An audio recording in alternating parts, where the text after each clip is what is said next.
North Carolina reportedly has a handshake agreement to join the Southeastern Conference.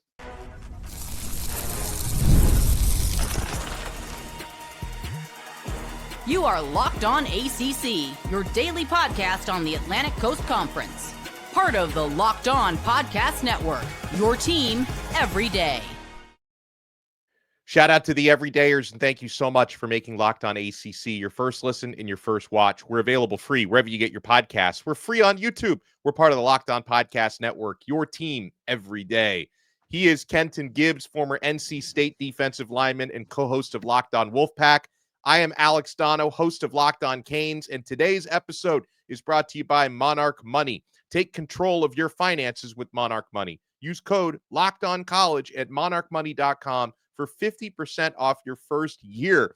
On this loaded Locked On ACC, did SMU head coach Rhett Lashley go a little too far when talking up the ACC? Because Paul Feinbaum has been all over Coach Lashley for the past few days. But before we get to all that, Kenton, we have the pleasure of bringing in the awesome host, not only of Locked On Tar Heels, but also the host of Locked On College Basketball. We'll be focusing, though, I guess, on football, although this would, deal with every single sport.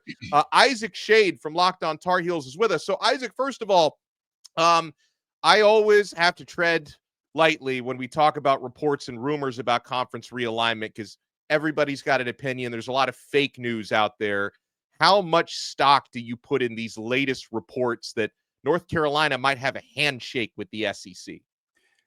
Legitimately, I put some good stock into this, Donno, because the report, a bunch of people have heard it, but probably don't know the genesis of it, I guess we'll say, actually came from Carolina's 247 site called Inside Carolina, which is the most reputable, inside connected Carolina beat report there is.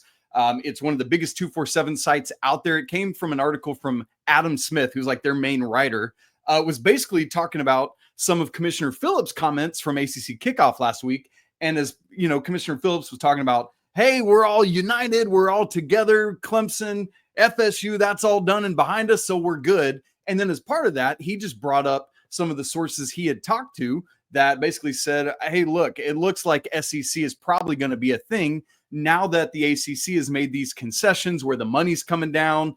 It's whatever, 175 right now, going to go down to 18 million a year. And so at some point between now and 2030, 31, when it bottoms out at 75 million, it's going to make a lot of sense for Carolina to go to the SEC. And so that's kind of where it all comes from. And because of the source that it comes from, I actually put some legit stock into it.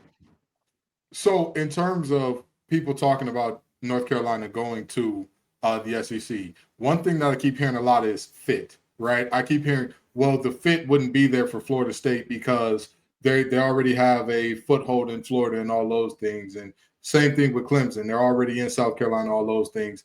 And even beyond that, the culture of the school and how that blends with the SEC may not be the best of fits. How do you see a potential fit with the SEC? Do you think there's a potential fit, or do you think they should stay with the ACC? Look, Kenton, as a longtime, lifelong ACC guy, I would love for Carolina to stay with the ACC. In an ideal world, the new rev share payouts and stuff like work for everybody, and it makes sense, and let's keep it.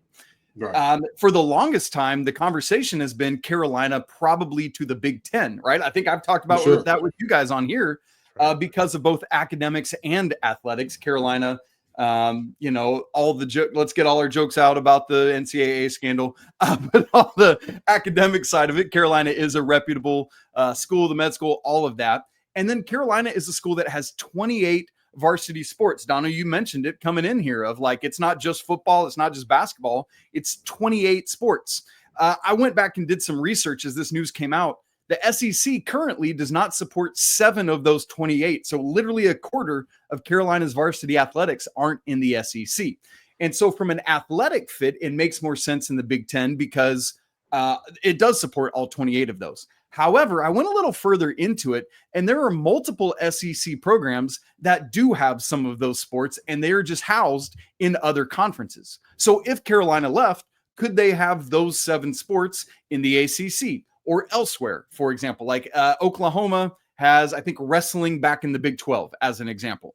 from their former conference. So even though I have talked about and heard about, and everybody's said to me, Big Ten for so long, I'm starting to see the picture more clearly now for SEC being a legitimate fit from a both academic and athletic standpoint.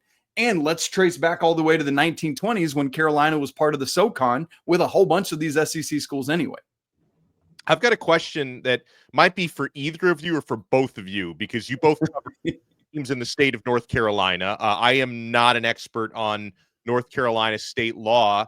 I remember over the last several months seeing some reports and, where allegedly there's a law in the state of North Carolina where if UNC were to leave the ACC, they would have to take the other schools with them, like NC State. Like, is there a workaround to that? Has that law not been passed? Either of you want to take that? Because I'd love to know.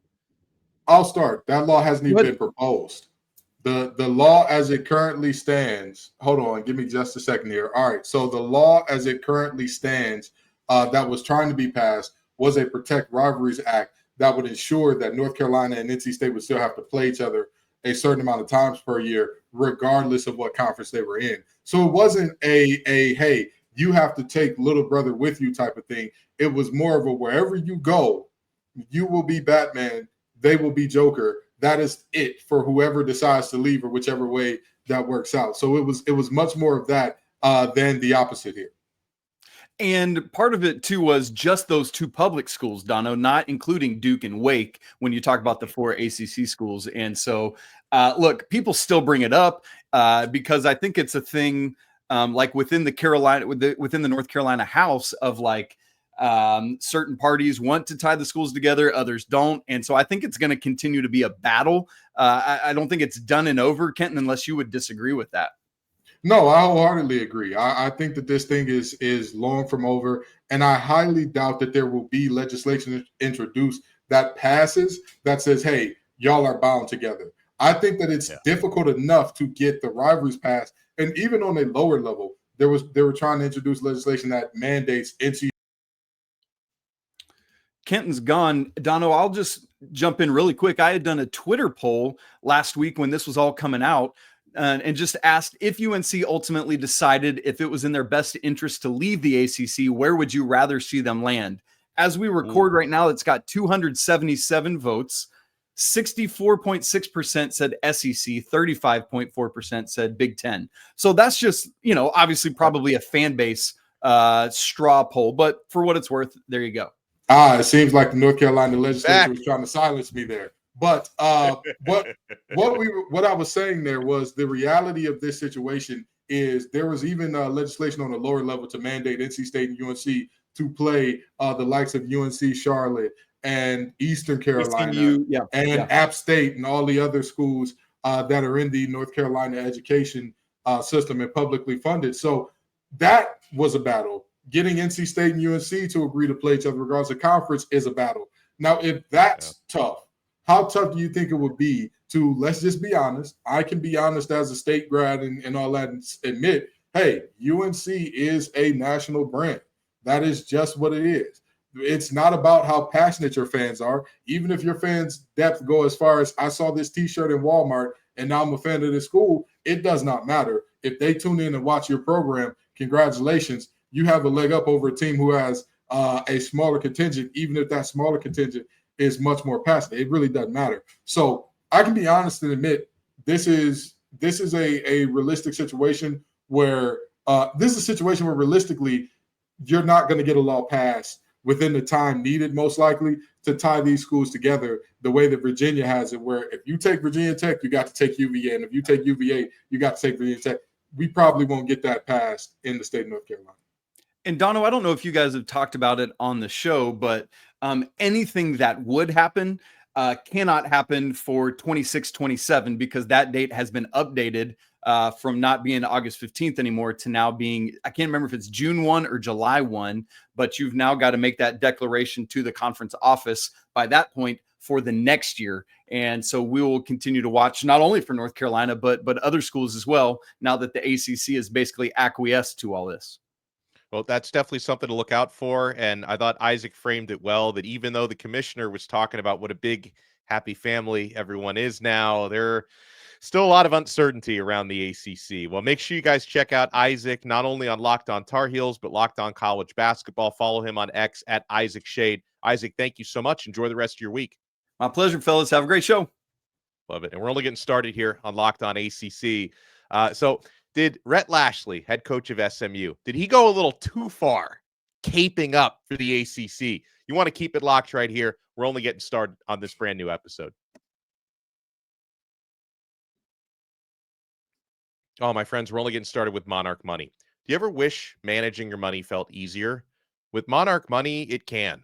Whether you're growing your savings or planning a big purchase, Monarch puts you in the driver's seat. It's like having your own personal CFO, giving you full visibility and control over your finances. Monarch Money is more than a budgeting app. It's a complete financial command center. You can track all your accounts, investments, and spending in one place. So in addition to managing your money, you're also building wealth. Guys, when I started using Monarch, I realized how much I was overspending on things like food delivery, restaurants in general, streaming services. I love having all of my different financial insights in one place rather than having to navigate a dozen or so different apps like I used to do. So guys, take control of your finances with Monarch Money. Use code LOCKEDONCollege at monarchmoney.com for 50% off your first year. That's monarchmoney.com, code LOCKEDONCollege for half off your first year. Thank you for making Locked On ACC your first listen and your first watch. For your next listen, make sure you check out our other shows. Kenton Gibbs and Grayson Boone host Locked On Wolfpack, covering everything NC State. I cover everything Miami at Locked On Canes. All right, so Kenton, I felt when we were watching the different press conferences and interviews at the ACC kickoff last week, I don't think anyone stood up more for the ACC outside of the commissioner, Jim Phillips, than Rhett Lashley. And I get it. Like SMU, they are super appreciative to be in a Power 4 conference now. They had that unbelievable 11-win debut season in the ACC last year. I mean, they love being in the ACC so much. They're paying to be in the ACC. They're not even currently making a revenue split. But do you feel that some of these comments that Lashley made, was it a little too over the top when you start kind of going after the SEC to prop up the ACC? Let me read this quote to you, Kenton. The SEC has had the same 6 schools win the championship since 1964. Not a single one has been different since 1964, he said. That's top heavy to me. That's not depth. I don't think that's far enough. You're asking if it's too far. In the words of Pusha T, there is no too far.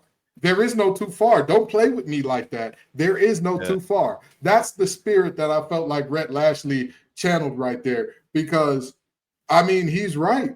I have said for the longest, SEC fans get away with doing the thing where they get together and regardless of whose team it is, all of a sudden it's SEC at the end. And I it's hate like, that. You've never been that way. You've never been that way. You're an Auburn fan. Why are you rooting for the Tide? The ACC, we're real haters over here. We're real haters. Donno, you're a Miami guy. Were you rooting for Jameis and Kelvin Benjamin and company back in, what was it, 2013? No, I wanted them to lose so bad. And when didn't Auburn had a big lead for most of that game, and I'm like all happy, and then Florida State, I was not happy that Florida State won that championship. Exactly, Donno. Exactly. Nobody in the ACC, we bring real hate. The hate means more in the ACC, okay? The hate means more. You want to talk about what rivalries are about and all that? Somebody said, one of the people who was asking a question at ACC Media Days said, Haynes King, you rushed for X amount of times against the Georgia Bulldog. You played like a dog that day. And you know what Coach Brent Key said? No, he ain't play like no dog, because that's real hatred, right? It's real. And the SEC gets away with this. Oh, well, our team didn't make it, but somebody did, and it's our conference, and we're all friends. They're great representatives of our conference. I'm glad that Rhett Lashley did it, because I have said this for very long, and I'll continue to say it until we have our propagandists on air, that we need our Paul Feinbaum. We need somebody that's going to be the hater that disrespects these other conferences the way that these other conferences disrespect us, that talks about these other conferences the way that they get on there every time at ESPN and talk about the ACC. I'm sorry. A lot of those schools, you're right, they haven't won championships in forever. Don't talk to me about Ole Miss. Last time y'all won a championship, people like me weren't let in your school. Don't talk to me about y'all being a great bastion of athletic excellence. Don't tell me about that. Don't tell me about Nate Oates and what they're doing in basketball or what Auburn's doing in basketball. At the end of the day, Florida got national championships in basketball. Don't tell me about that, because we all know basketball is not driving realignment. And if you want to talk hoops, you definitely don't want to smoke with the ACC and what we've done all time. Because the guy that's wearing your shoes, he may be a ball gambling degenerate, but guess what? And no, we're not talking about Donno, but guess what? He's widely accepted as the GOAT. So yeah. I just see it as a situation where, again, I'm glad that Rhett Lashley did that, because the ACC needs that energy. We need that somebody that's going to buck up and buck back against the SEC, because even the Big Ten is more quiet than them. Even the Big Ten is more respectful than them in terms of, hey, everybody plays good ball. We just happen to play better ball. Not the SEC, not the Paul Firebombs of the world. So I'm glad Rhett Lashley is here. Well, it's like, I mean, to me, though, if you want to talk about a big-time conference being top-heavy, I think there's a much better argument for the Big Ten than there would be for the SEC. Because, I mean, if you didn't have Michigan and Ohio State, like you don't have a like the Big Ten is not a big deal. At least the SEC has like a half dozen teams that can kind of carry that conference, with Alabama having been on top for a long time. Georgia. I'll just say that, Lashley, there's a valid point buried in there, and everything you just said, Kenton, is valid, because I do think the SEC's depth gets way overblown. Like when people act as though, Vanderbilt was just some amazing team last year. They went 500. They were bowl eligible. They won some games. Like, it was fine. Lost to Georgia State. Lost to Georgia State. Not even the best team in the city of Atlanta, and you lost to them. Don't tell me about no Vandy. Yeah, and of course, Oklahoma was terrible last year. And then people like downplay, Alabama's loss to Oklahoma. It's like, Oklahoma, it's a great program. They're in the SEC. So I get it. Like, the SEC depth gets overblown and exaggerated.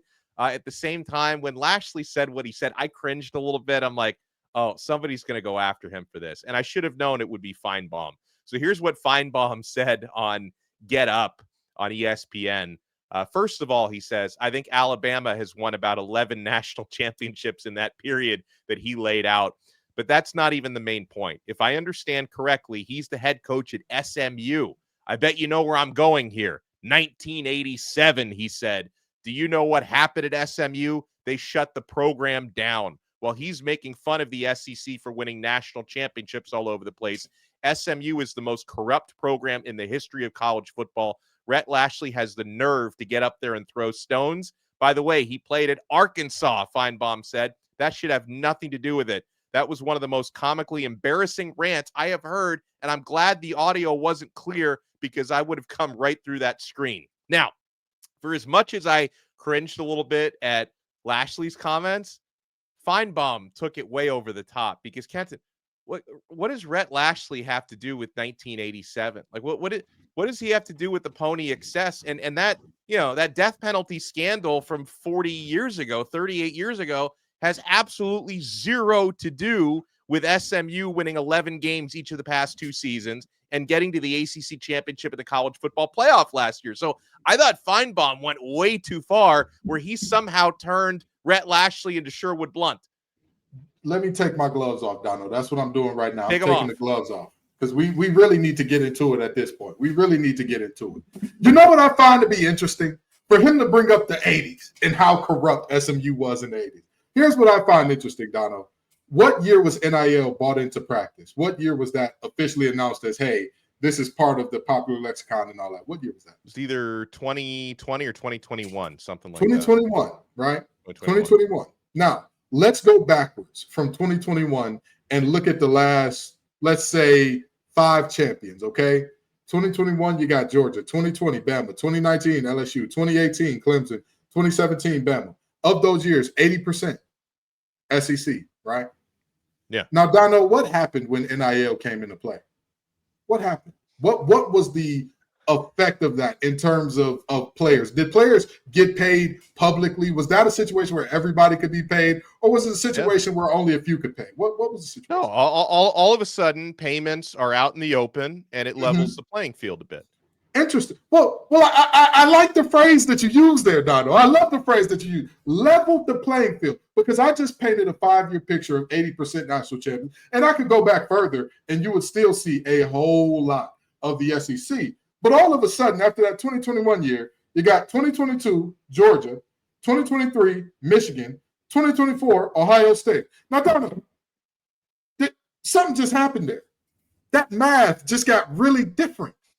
What got different about that math? We went from 80% over a 5-year period to a 33% guaranteed. Even if the SEC wins the next 2, you're at 60%, still below what you were in the last 5 national championships. So it's so interesting to bring up the Pony Express, but you can acknowledge, ever since people start getting paid, we start losing the natties. Since everybody could get paid, and no longer were people just going to church. These players that have never been to church except Easter and Christmas, somehow on their recruiting visits, everybody wanted to go to church, Donno. And I've been on some official visits now. The last place, never mind, we ain't gonna get into that. Long story short, the church ain't one of the places that most players who are doing it on the up and up visit. So I find it very intriguing that of all the things that the SEC would drag out, it's, you all are cheaters because of something that happened when Rhett Lashley was probably in a stroller somewhere. That was a weird place to go with it, because like all Feinbaum really had to say was, like, you look at all the successful teams in the SEC, over the last, you don't even have to go all the way back to 1964. I mean, you take it back 20 years. Florida won multiple national championships when Urban Meyer was there. LSU has won, Bama, Georgia have won. So, I felt like there was an easier way to defend. It shouldn't be that difficult to defend the SEC, where you don't need to start taking shots at a 38-year-old scandal that Rhett Lashley had nothing to do with. I thought that was a little odd. But you know what? Feinbaum will forever be Feinbaum. He's always going to have something to say. But something I do want to bring up, Kenton, when we come back, the little old ACC, maybe Rhett Lashley, this gives him some more ammo. The ACC leads the nation in Maxwell Award watch list, guys. That list just came out on Monday morning. You want to keep it locked right here. We're not done yet on this brand new episode of Locked On ACC. Folks, Game Time is the only ticket app that Kenton and I use, because we're getting the best prices. We're getting the best deals. We've all been there, logging on early and waiting forever for concert tickets to go on sale, only to lose your spot for a show you've been dying to see. Live music should be about making memories, not dealing with the stress of ticket shopping. That's where Game Time comes in. Game Time makes getting concert tickets faster and easier than ever. Prices actually drop as it gets closer to showtime. You could save up to 60% off with their killer last-minute deals. Ever wonder what your view is actually going to look like before you buy? The app shows you a panoramic seat view, so there are no surprises. Folks, with Game Time, the price you see is the price you pay. No hidden fees. Take the guesswork out of buying concert and show tickets with Game Time. Download the Game Time app, create your account, and use code LOCKEDONCollege for $20 off your first purchase. Terms apply. Again, create an account and redeem code LOCKEDONCollege. All one word, LOCKEDONCollege, for $20 off. Download the Game Time app today. Last minute tickets, lowest price guaranteed. Thank you for making Locked On ACC your first listen. For your next listen, make sure you check out The Portal, hosted by our friend Brian Smith here on the Locked On Network. He talks all things NIL, recruiting. It's a big time of year for that, and transfer portal. Make sure you check out The Portal, free wherever you get your podcasts and free on YouTube. So, all right. So, Kenton, I was looking through Maxwell watch list members. The Maxwell, they put that out this morning. It's the award given to the most outstanding player in college football, like similar criteria to the Heisman. It's just not the Heisman. It's another award with the same sort of criteria. And I didn't realize this at first, but the ACC leads the nation with 17 players named to the Maxwell Award preseason watch list. Now, off the top of your head, Kenton, Who do you think gives the ACC the best shot? If somebody's going to take home that award this year, who's it going to be? You're muted. Oh, man, you really put me on spot here. You really are.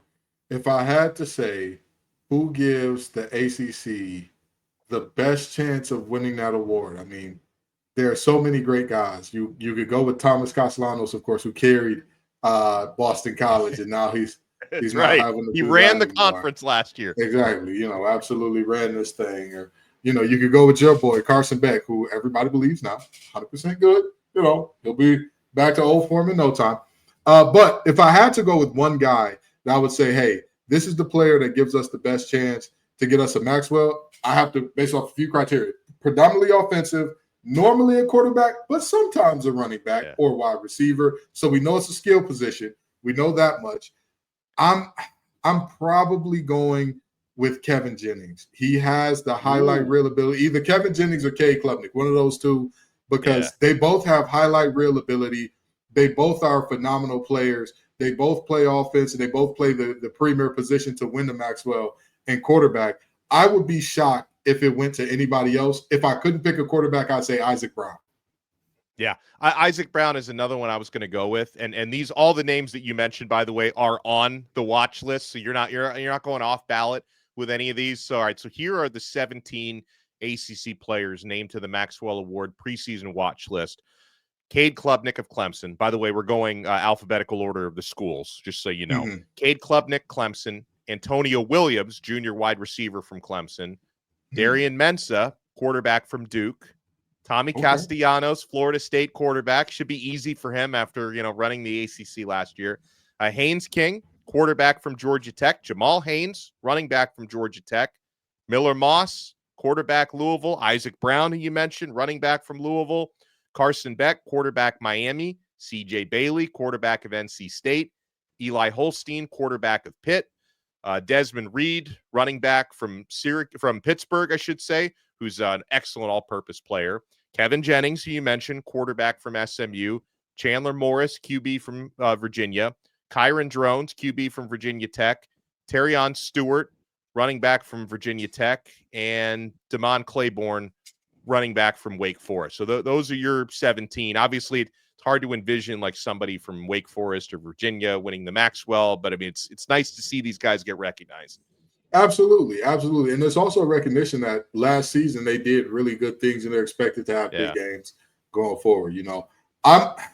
Donno, we're at that stage in the offseason. In the NFL, people start believing in Kyle Pitts again. In college, I'm starting to believe in Kyron Jones again. I'm starting to believe. Me too. I'm starting to, Donno, I'm starting to get to that point. You pull me off the ledge, Donno. Pull me off the ledge, because the last couple of years, I thought he was going to set the ACC on fire. And with Donovan Green coming from Wake Forest, an electric receiver, I could see it happening again, Donno. Pull me off the ledge. Yeah, pull me back. Somebody grab me. Somebody stop me, because I'm starting to get that Kyron Jones fever at this time of the year. He's got the rocket arm. It's just about kind of harnessing the accuracy. He's got the dual threat capability. Yes. Like, he can kill you in a lot of different ways. I mean, if you're an opposing defensive coordinator, I don't imagine game planning to go up against Kyron Drones is fun. So, hey, maybe he has that opportunity. A lot of the same things we say about Kevin Jennings, we say about Kyron Drones. Yeah. There are a lot of great guys on that list, man. And even when you get down to a Damon Claiborne, who I think is one of the best one-cut running backs, which, be honest, that system that he was playing in, that long, slow mesh, a player like him, that hurt his production objectively. He's the type of guy that when he sees a hole, if you just give him the ball and let him go, he will make big things happen. But that kind of, wait and see. We're playing with the mesh for 2.5 seconds here. I think that was a tough time. But like you said, it's tough to imagine a guy from Wake Forest winning the Maxwell Award. But, man, it will have some great dynamic playmakers this year. And I think it's interesting that all of the guys that you named were offensive, even though TJ Parker and probably the best player in the nation and Peter Wood are in this. Woods are in this conference. But what do I know, Donno? That's why my criteria was predominantly offensive, gonna be a skill position, because despite the fact that we have some fantastic defenders, we know it's all about the offense. It's all about the offense. Well, we appreciate everyone for tuning in, making Locked On ACC your first listen. Thanks again to Isaac Shade from Locked On Tar Heels for joining us. Yeah, I don't know how many more times we're going to be able to bring him on Locked On ACC. If they're looking to get out of the, he may be on with Chris Gordy on Locked On SEC pretty soon. So we appreciate everyone for tuning in. Make sure you follow Kenton at Locked On Wolfpack and at TGIF_Kenton. Follow me on Locked On Canes and at Alex Donno on X. And we'll talk to everyone next time on another episode of Locked On ACC. We are part of the Locked On Podcast Network, your team every day.